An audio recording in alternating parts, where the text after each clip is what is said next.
안녕하세요 여러분, 반갑습니다. 박노학입니다. 반갑습니다. 선생님이 감기가 살짝 걸려가지고 좀 이렇게 약간 코맹맹이 소리가 나요. 그리고 여기에도 세 번째 편인가? 개미랑 앤트맨? 아닌가? 앤트맨과 천사였나? 앤트맨과 엔젤이었나? 개미맨과 엔젤이구나. 이 개미맨과 엔젤이 이 알레르기에 관련된 이야기인데, 선생님도 알러지가 있는 편이에요. 그래갖고 이 특정한 어떤 매개체? 이게 있어가지고 생기는 게 아니라, 선생님은 약간 공기나 먼지 이런 거에 조금 민감하거든요. 어제 선생님이 지하철을 타고 회사에 출근했다가 퇴근을 했는데, 버스를 탈 때는 괜찮았거든요. 근데 지하철을 타고 지하로 딱 들어가니까 갑자기 코가 이렇게 딱 잠기는 거예요. 콧물이 계속 이렇게 나오는 거야. 그래서 요즘에는 이런 코로나19로 우리 공공장소에서 코를 푼다거나 아니면 기침을 한다거나 하면 안 되잖아. 선생님은 오랜만에 타니까 그럴 줄 몰랐는데 너무 심한 거예요. 근데 여러분 그런 거 알죠? 이 콧물이 흘러내리는 콧물이야. 그래서 계속 이렇게 들어 마셔주지 않으면 콧물이 흘러내릴 것 같은 거예요. 근데 선생님이 휴지도 없고 어쩔 수 없이 이 상태로 있어야 되는데, 가만히 있으면 선생님이 완전 진짜 연구 바보 되는 거지. 지하철에서 콧물 흘리는 남자, 이걸로 선생님이 인터넷에 나올 거야. 그러니까 콧물을 흘리지 않기 위해서는 어떻게든 선생님 계속 콧물이 이렇게 훌쩍훌쩍 될 수밖에 없어. 근데 사람들은 약간 이상하잖아. 아니 40대 아저씨가 갑자기 옆에서 코 찔찔이도 아니고 지금 계속 몇 분째 코를 훌쩍훌쩍 하고 있으니까 이거 무슨 병 걸린 거 아닌가? 라고 하는데, 이 선생님이 이거 설명을 해줄 수가 없는 거예요. 제가 지금 콧물 때문에 그럽니다. 지금 코를 풀 수도 없고, 막을 수도 없고, 멈출 수도 없어서 그러는 거예요. 라고 할 수도 없잖아. 그리고 코가 간질간질하니까, 콧물이 나는 것 자체가 이 코 안에 먼지라던가 이런 이물질이 있으니까 그거를 씻어내기 위해서 콧물을 흘리는 거란 말이에요. 그러니까 코 속이 선생님은 간질간질한 상태니까 계속 재채기를 하는 거야. 그냥 2분에 한 번씩. 선생님도 이렇게 맞고는 했어. 맞고는 했는데, 재채기하지, 콧물 흘리지, 코를 막고 싶어도 여러분 휴지가 있어야지. 그냥 가방밖에 아무것도 없었는데 손가락으로 이렇게 막고 있을 수도 없잖아. 그래서 선생님 어제 그것 때문에 엄청 고생을 했어요. 콧물 때문에 미치겠더라고. 풀 수도 없고 마실 수도 없고. 그리고 난 뒤에 이제 오늘 조금 감기 기운이 더 생겨가지고 이런 상태가 됐는데, 여러분 혹시 대중교통을 타고 가다가 코를 흘리고 있는 사람이 있으면 저 사람 뭐야 바보 아니야? 이렇게 생각하지 말고 지금 저 사람이 콧물 때문에 고생하고 있구나 해서 여러분이 가지고 있는 뭐 휴지라던가 이런 거를 좀 나눠주도록. 맞아요. 비상 미니 휴지를 들고 다녀야 되는데, 선생님은 평소에는 차를 가지고 다니다 보니까 선생님 차 안에는 휴지가 있거든요. 근데 가방에는 휴지가 없었어. 허니블렌드 친구처럼 선생님도 이 가방에다가 미니 휴지를 하나 넣어놔야 되겠다, 그런 생각을 했습니다. 이 코 훌쩍거리고 재채기하는 사람이 있으면 여러분 따뜻한 마음으로 지켜봐 주길 바랄게요. 이 책에도 그 내용이 있어요. 보는 이에 관한 그런 이야기가 있습니다. 맞아. 털모자를 쓰면은 코가 안 난다? 이거는 좀 잘못 알고 있는 거예요. 선생님 같은 경우에는 이렇게 털이 있는 옷 있잖아. 이런 옷을 입으면 콧물이 나요. 그래서 선생님은 겨울에는 옷가게 자체를 못 가. 옷가게가 청소를 아무리 그 주인분이 깨끗하게 하신다고 하더라도 옷에서 나오는 먼지가 있단 말이야. 특히나 이제 겨울 이 털옷 같은 것들은. 그럼 선생님 그 코가 그거를 감지하는 거지. 그래서 만에 하나 절대 그럴 일은 없겠지만, 여러분이 선생님을 만났는데 선생님이 담배를 피고 있다. 그럼 바로 112를 바로 누르세요. 그 사람은 선생님이 아닙니다. 선생님으로 변신한 쥐예요. 선생님이 손톱을 몰래 먹고 선생님으로 변신한 쥐야. 선생님은 이 비염이랑 알러지 때문에 하늘이 두 쪽 나도 담배를 피울 수가 없어요. 선생님은 이 담배 연기에 얼마나 예민하냐면은 수십 미터? 아니야. 선생님 느낌상 수백 미터야. 수백 미터 밖에서 담배를 피워도 선생님 코는 바로 인지를 해. 이 코하고 목하고 연결되어 있는 이 비강이라고 하거든요. 이 비강에 선생님은 딱 알아. 바로 알 수 있어요. 여기가 약간 건조해지면서 이렇게 쓸리는 것 같은, 피부를 이렇게 막 비비면 따가운 그런 느낌 있잖아요. 그런 느낌이 납니다. 그러니까 혹시라도 담배 피는 선생님, 박노 선생님 담배 피시네? 그럼 선생님을 담배 피웠다고 생각할 게 아니라 그 사람은 박노학이 아니야. 그 사람은 선생님을 모방한, 선생님을 복제한, 선생님으로 변신한 그런 존재니까 그 사람을 꼭 신고해 주기를 바랄게요. 자, 수일이와 수일이. 이 책도 선생님이 고려하고 있는 책인데 두께가 꽤 있어가지고 고민하고 있었는데 우리 WNDNJS 친구는 그 책을 읽었네요. 아마 다음 달이나 다다음 달쯤에 저 수일이와 수일이가 독서 목록으로 들어올 수 있습니다. 손톱 먹은 쥐 얘기가 우리나라에 있는 유명한 우화예요. 나중에 여러분이 알게 될 기회가 있을 거예요. 자, 우리 이번 책은 선생님이 좀 잔잔하고 재미있는 책으로 골랐어요. 책 제목도 웃기죠? 컵라면은 절대로 불어서 안 돼.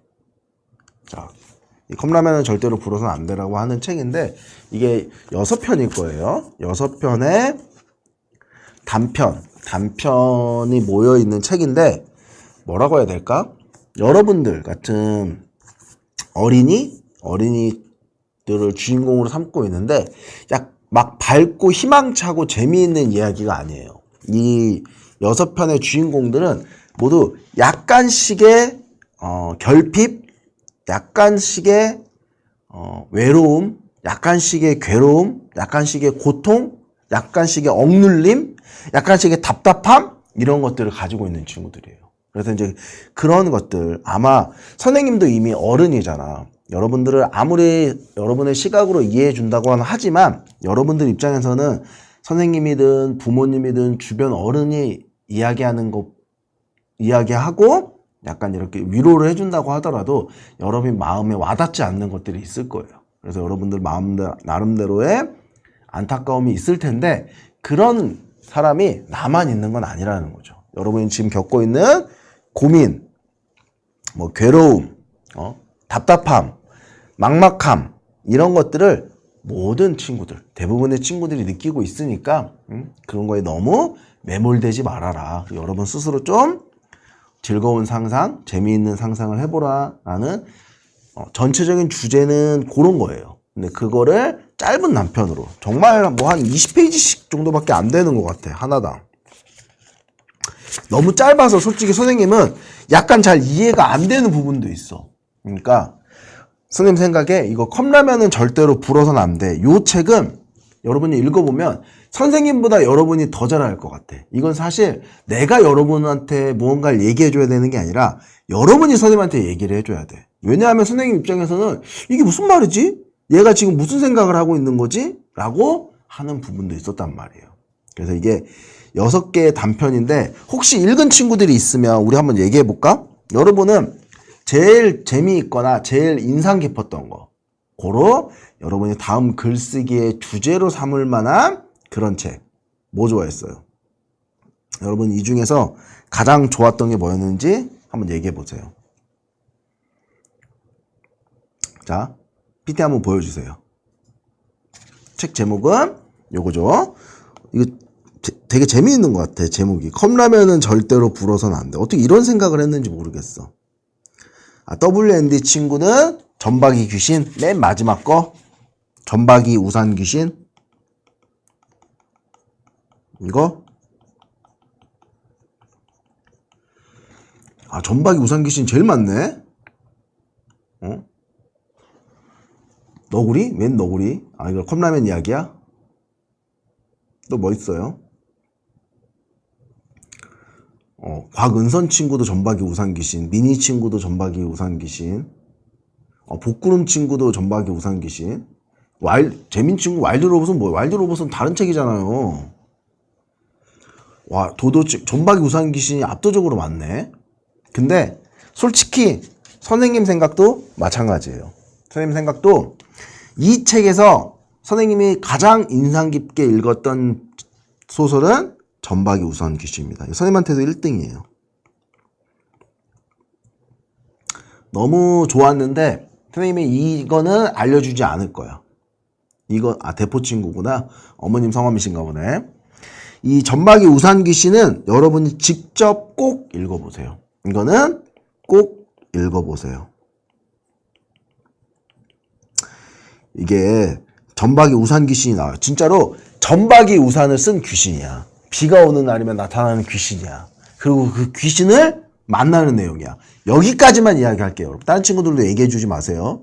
말 그대로 비 오는 날 점박이 우산을 쓴 귀신이 내 옆에 뿅 나타나는 거예요. 엄청 무서울 것 같은데 무서운 거랑은 상관이 없는, 여러분이 읽으면 여러분 마음속에서 무언가 울림이 있을 만한 그런 내용이니까 요것도 사실 선생님도 가장 재미있는 이 작품은 컵라면은 절대로 불어서는 안 돼가 아니야. 이 작품은 점박이 우산 귀신 요걸로 했었어야 됐는데 아무래도 그러면 책이 안 팔렸을 거야. 이게 점박이 우산 귀신 무서운 거 아니야? 나 안 읽을래. 이 아무래도 어린 친구들이 초등학교 1, 2, 3학년 어린 친구들이 많이 읽을 만한 책이라 1학년은 조금 힘들려나? 아니야, 지금은 가능해. 그래서 귀신 나오는 순간 여학생들은 무섭다고 안 읽는 친구들이 많이 있을 수 있어서 책 제목을 재밌는 컵라면은 절대로 불어서는 안 되라고 했는데 점박이 우산 귀신이 선생님 생각대로 가장 재미있고 가장 교훈적이고 가장 인상 깊은 그런 작품이에요. 그러니까 여러분들 이것만큼은 꼭 읽어보기를 바랄게요. 자, 그럼 선생님은 순서대로 앞에서부터 몇 개를 준비했어. 여러분들하고 같이 한번 이야기해 보도록 할게요. 컵라면은 절대로 불어서는 안 돼. 이거에 대한 이야기도, 이 라면에 대한 이야기도 두 번에 이제 얘기하도록 할게요. 여기 이제 나와 있는 단편 중에 첫 번째는 친환경 방수종이 우주선이라고 하는 굉장히 특이한 제목의 글입니다. 이 친환경 방수종이 우주선은 학교에서 열리는 자연물 페스티벌 기간에 친구가 종이 접기를 제출해요. 근데 이 종이로 뭘 접었냐? 여기 나온 것처럼 친환경 방수종이 우주선이에요. 우주선인데 친환경 방수종이로 만든 우주선을 제출한 거죠. 맞아요, 여러분. 컵라면 이미지를 못 찾았어. 이거. 선생님이 이거 만들다 보니까 선생님의 어떤 이 PT 제작 능력이 뛰어나지가 않잖아. 이 라면을. 선생님 컵라면보다는 그냥 라면이 더 좋아. 그리고 여러분 엄밀히 말하면 컵라면만이 아니라 라면도 절대 불어서는 안 됩니다. 뭐든지 다 불어두면 안 돼. 자, 이 얘기 나오는데 종이접기. 여러분 종이접기에 대해서 얼마나 알고 있어요? 여러분 종이접기 잘하나요? 물론 선생님보다 여러분이 잘할 거야. 근데 이 종이접기, 선생님 요즘에 딸이 종이접기에 완전 폭 빠져 있어요. 이번에 어제가 빼빼로데이였잖아. 11월 11일 날. 빼빼로데이여가지고 친구들한테 빼빼로를 다 이렇게 나눠줬대. 근데 선생님은 못 받았단 말이야. 그래서 선생님이 아니 왜 친구들은 빼빼로 다 줘놓고 아빠는 왜 안 줘? 이렇게 얘기를 하니까 알겠어 아빠 잠깐만 있어봐 하고 하더니 종이를 이렇게 색종이 같은 걸 접어가지고 그 안에 솜 있잖아요. 솜을 집어넣고 밀봉을 한 다음에 그 앞에다가 빼빼로 모양으로 길게 이렇게 뭔가를 붙여가지고 빼빼로 써가지고 쌤한테 줬어요. 이거 선생님 가지고 올 걸 그랬어. 맞아. 손으로 만든 종이 빼빼로를 줬지. 요즘에 종이 접기를 엄청 좋아하는데 여러분이 뭐 선생님 봐서 알겠지만 선생님은 종이 접기를 못합니다. 못해요. 선생님 손으로 하는 건 다 못해. 선생님이 접을 수 있는 거는 딱 두 개야. 배, 비행기. 대한민국 국민이라고 하면 다 접을 수 있는 거죠. 선생님이 예전에는 학도 접을 수 있었거든. 근데 지금은 못 접겠더라. 예전에는 접을 수 있었는데 지금은 못 접습니다. 이 두 가지밖에 못 접어요. 근데 요즘 종이 접기의 종류가 굉장히 많은데 여러분이 생각하는 것보다 종이 접기도 나름대로 심오한 룰이 있는 일종의 스포츠라고 할 수가 있어요. 자, 여기 옆에 보이나요, 여러분? 이거 여러분 예상했다시피 이거 종이 접기입니다, 여러분. 이거 종이 접기예요. 선생님 이거 몇 장으로 접은 거예요? 아니에요, 여러분. 이 종이 접기는 일본이 전 세계의 표준이자 규격이에요. 이 오리가미라고 하거든요. 선생님 수업 시간에 왜 일본말 써요? 근데 여러분 우리 헤이를 뭐라고 불러요? 쓰나미라고 부르잖아요. 바다에서 엄청난 양의 높이의 파도가 치는 자연재해를 쓰나미라고 부르잖아. 종이접기, 정사각형 종이를 이용해가지고 자르거나 붙이지 않고 하는 행동, 이거를 그냥 국제 표준으로 오리가미라고 해요. 오리가미. 이 오리가미라고 하는 게 룰이 있어요. 아무렇게나 종이로 뚝딱뚝딱 접는다? 안 됩니다. 어떻게? 반드시 정사각형의 종이만 접어야 돼요. 그러니까 여러분, 비행기는 알아. 비행기 접어본 친구 알죠? 비행기는 직사각형 종이로 접어야 돼. 이렇게 길쭉하게 생긴. 그래야 뒤에 날개 모양이 나와요. 그래서 직사각형으로 접는 거는 엄밀히 말하면 종이접기다? 종이접기가 아니에요. 그리고 또 풀이나 접착제 등으로 접착시키면 안 된다. 안 돼요. 풀, 그 다음에 뭐 본드, 절대 안 됩니다. 그리고 칼이나 가위 등으로 각 부분을 분할시키면 안 된다. 칼이나 가위로 잘라내도 된다? 종이 잘라내도 된다? 안 된다. 절대 안 되는 거예요. 그리고 2장 이상의 종이를 결합시키면 안 된다. 딱 한 장만 가지고 하는 거예요. 그러니까 종이접기의 룰은 간단하면서도 굉장히 어려워요. 정사각형의 한 장의 종이를 가지고 오로지 접기만 해야 돼요.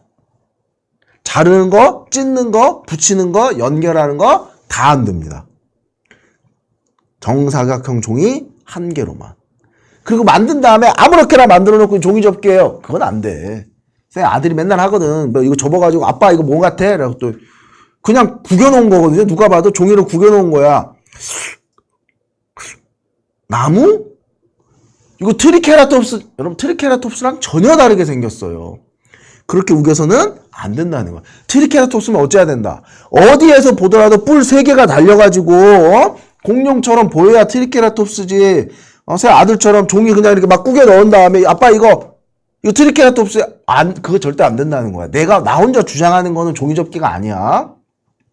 완성한 작품을 어느 각도에서 보아도 그것이 무엇을 표현한 작품인지 알 수 있어야 된다. 접은 다음에 트리케라톱스 그런 거 안 된다는 거야. 그러니까 여러분 이 용이 정말로 정사각형 종이 한 장을 가지고 접은 거예요. 유튜브에 검색하시면 이 일본에 있는 시감인가? 아무튼 일본 종이접기 최고 권위자거든요. 그 사람이 접는 장면까지 다 나와요. 1시간도 넘게 걸립니다. 빨리 감기로 하면은 볼 수 있어요. 말콩이 친구가 좋은 질문을 해줬는데 종이접기에는 종이의 기준은 없어요. 그래서 사실 이거는 여러분이 생각하는 것보다 훨씬 큰 종이로 접는 거예요. 엄청나게 큰 종이를 여러 번 접어가지고 이렇게 모양을 만드는 거예요. 일반적인 여러분이 생각하는 색종이라던가 종이접기용 종이 그런 걸로는 못 접어요. 이렇게 굉장히 고난도의 작품은 선생님 몸통보다도 더 큰 아주 큰 정사각형의 종이를 접기 시작해가지고 만들어내는 거예요. 굉장히 대단한 거야. 그래서 미국에서도 종이접기를 뭐라고 부르냐? 페이퍼 폴딩? 아니라고 해요. 오리가미 폴딩이라고 해요. 미국에서도. 나중에 여러분 외국인 만날 기회가 있으면 종이접기 보여주면서 이거 뭐라고 불러? 하면 오리가미라고 부를 거예요. 이 오리가미라고 하는 용어가 국제 표준으로 딱 자리 잡혀 있어요. 그래서 이제 이거가 한 장 가지고 2장을 가지고 근데 물론 여러분들은 2장 가지고 선생님 그럼 종이 자르면 안 되나요? 붙이면 안 돼? 되는데 국제 기준이 그렇다는 거지. 그래서 종이접기를 만든 이유? 아니면 만들게 된 목적? 그거 자체가 한 장의 종이로 이렇게 하는 거지. 집보다 큰 종이까지는 몰라도 선생님보다 더 큰 종이 2m 넘는 그렇게 큰 용이로 접는 거를 본 적은 있어요. 이 용도 여러분 실제 사이즈는 되게 작아. 큰 종이를 여러 번 접어서 만들어야 되기 때문에. 그래서 종이접기 전문가들을 보면은 요런 걸 보잖아? 그러면 바닥에 닿는 면이 몇 군데여야 될까? 이런 얼굴을 보더라도 그러면 이렇게 뾰족하게 되는 부분이 몇 군데여야 될까? 그러면 종이를 접어가지고 이렇게 뿔 모양으로 만들어야 될 게 몇 군데일까? 이거를 미리 정한 다음에 이 양쪽 끝에서부터 이렇게 종이를 접어가지고 뾰족한 걸 만들어가면서 가운데로 이렇게 오는 거예요. 이건 사실 예술이라고 봐야지. 여기까지는 재미의 취미의 영역이 아니라는 거죠. 선생님 사촌 여동생이 유치원 선생님이거든요. 근데 유치원 선생님이어서가 아니라 본인이 그냥 종이접기가 재밌어가지고 이 종이접기를 꾸준히 하고 있는 친구가 있어요. 근데 정말 뚝딱뚝딱 엄청 잘 만듭니다. 용 이 정도까지는 아니어도 뭐 콧불소, 뭐 코끼리, 뭐 사자, 개구리, 돼지, 개, 애기들이 상상할 수 있는 것들은 다 만들어줄 수 있더라고요. 그래서 이렇게 다 접어낼 수 있다는 거죠. 근데 이 친구는 어쨌든 이 종이접기를 했는데 말도 안 되는 워터프루프 스톤페이퍼 우주선. 이 스톤페이퍼가 말 그대로 돌가루를 이용해서 만든 종이여가지고 방수가 된다라는 거죠. 쌤 생각에 우주선이 방수가 되는지 안 되는지 그게 뭐가 그렇게 중요한지를 모르겠지만 어쨌든 이 친구가 이걸 만들어. 그리고 이 주인공이었던 지유였나? 최지유? 맞네. 최지유는 작품명 울고 있는 돌. 요거를 만들어내는 거죠. 이 두 친구가 이 두 작품을 만들어내는데 좀 살면서 처음 들어보는 형태의 이름이 나옵니다. 뭐? 니닝치. 이 방수 우주선을 만든 친구 이름은 니닝치예요. 니닝치.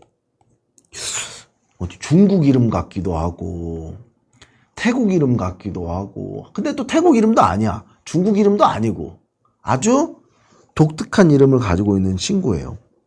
그리고 이거는 지우라고 하는 친구가 만들었는데 돌은 돌인데 울고 있는 돌이지. 선생님이 돌이 왜 울까? 돌은 무생물이라서 울지 않는데. 여러분 생각은 어때요? 울고 있는 돌 이거 무슨 뜻 같아? 선생님이 물어보니까 그냥 둘러댄단 말이야. 제 마음속에는 그냥 울고 있는 돌이 있는 것 같아요. 그냥 마음속에서 돌아다니고 있는 것 같아요. 말 그대로 지우가 선생님 물어보니까 내 마음속에 이렇게 울고 있는 돌이 돌아다니고 있다. 이렇게 대답을 합니다. 굉장히 철학적인 답변인 것 같아요. 마음속에 울고 있는 돌이 돌아다니고 있다. 이렇게 굴러다니고 있다. 이게 무슨 말인 것 같아? 여러분 생각에는? 그래, 무언가 기쁜 일이 있는 건 아닌 건 확실해. 그리고 울음이라고 하는 거는 여러분 말 그대로 슬픔을 의미하는 거고 돌멩이라고 하는 건 뭘까?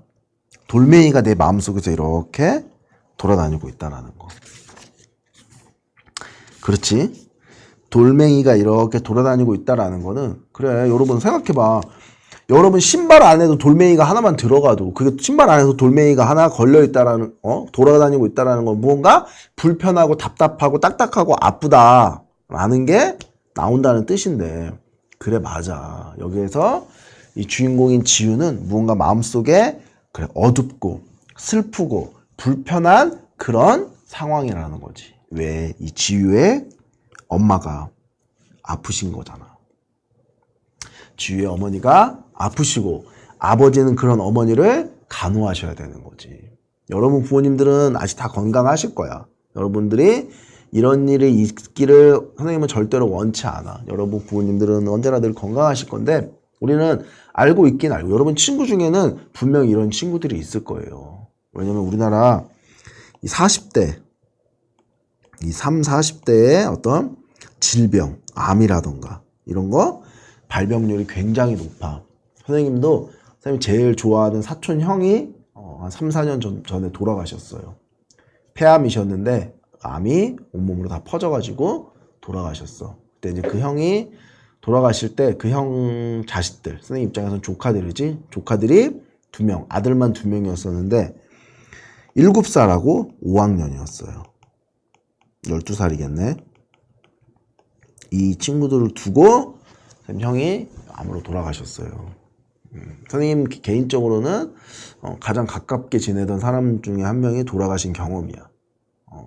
할아버지 할머니도 돌아가셨지만 할아버지 할머니는 연세가 많으셨었는데 선생님 형님은 선생님보다 몇 살밖에 안 많았으니까 초등학교 선생님이셨는데 허리랑 무릎이 아프셨대. 그래서 학교 선생님이니까 학교에서 일어나서 맨날 칠판에다 수업을 하니까 그런 줄 알고 그냥 한의원 다니고 이런 물리치료 받으러 다니시고 하셨는데 결국 큰 병원에 가봐라 라고 했더니 암이셨고 1년간 투병하시다가 돌아가셨어. 그래서 선생님이 가끔 이제 그 친구들하고 연락을 하고 하는데 정작 아버지가 돌아가셨을 때는 전혀 그걸 잘 느끼지 못했어. 죽음이라는 걸 그렇게 쉽게 알 수 있는 게 아니니까 여러분. 근데 지금 요 친구 여러분들한테는 형이나 오빠일 거야. 지금 중학교 2학년이니까. 이 친구가 방황을 엄청 많이 한대요. 아버지의 빈자리를 엄청 많이 느끼고 있대. 또 요 친구도 이제 2학년일 거야. 2학년이면 3학년일 텐데 이제서야 비로소 느끼는 거야. 아빠가 필요할 때 아빠가 없다라는 걸. 엄청난 슬픔이고 고통이죠. 근데 부모님들도 마찬가지야. 여기에서도 보면 이 지유 봐봐. 어머니는 이미 아프시잖아. 그리고 아버지는 어머니를 간호해야 되기 때문에 지유에게 신경 써줄 수 없는 거야. 그러면서 지유네가 키우고 있었던 이 보들이라고 하는 토끼. 이 토끼를 멀리 떨어져 있는 다른 사촌에게 줘버렸던 거지. 지유의 마음은 불안함과 괴로움 뿐이에요. 내가 아끼었던 토끼, 보들이도 떠나보냈고 상실이죠. 나를 사랑해주던 엄마도. 엄마 병원에 계시니까 지금 지유를 챙겨줄 수가 없잖아요. 그래서 그 엄마의 빈자리도 있는 거지. 거기에 아버지조차도 지유에게 신경 써줄 수가 없어. 빨리 어머니를 간호해서 어머니를 낫게 하는 게 우선이니까. 그래서 모든 사람들이 다 지유보다는 다른 것들에 집중하다 보니까 이 지유도 여러분 5학년이면 어린이입니다. 여러분 아직 어린 우리 지유는 그런 어떤 상실감, 내가 지금까지 당연히 가지고 있던 것들을 잃어버렸던 상실감에 굉장히 괴로워하고 있어요. 그렇다고 막 울고불고 떼쓰는 건 아니야. 왜냐면 5학년쯤 됐으니까 그러면 안 된다는 것쯤은 알아요. 지금 이 상황이 슬프고 괴롭고 아쉽지만 그렇다고 아픈 엄마한테 엄마 왜 나 보살펴 주지 않는 거야 라고 말하면 안 된다는 걸 알아. 또 그 엄마를 간호하기 위해서 동분서주 바쁘게 움직이시는 아버지한테 아빠 엄마 말고 나 좀 신경 써줘 이런 말을 하면 안 된다는 건 알아. 그렇지만 그렇다고 내가 어른은 또 아니라는 거예요. 그래서 그런 자기 마음을 이 울고 있는 돌로 표현한 거야. 내 마음속에 이렇게 슬픔이 다니고 있는데 그렇다고 내가 막 울고 괴로워할 수도 없어. 근데 내가 아무렇지 않게 가만히 있다고 해서 나는 돌멩이같이 무심한 존재가 아니라는 거지. 나도 슬픔을 느끼고 있다라는 거를 이 울고 있는 돌로 보여준 거야. 근데 여기에서 이 니닝치라고 하는 친구가 약간 믿을 수 없겠지만 외계에서 온 외계인입니다. 그래서 이름이 특이한 니닝치였던 거예요. 외계인 이름을 니닝치라고 짓나? 어쨌든 이 친구가 왔어. 왜 왔냐? 접기 기술을 배우기 위해서 왔어요. 접기. 바로 이 접기 기술 여러분.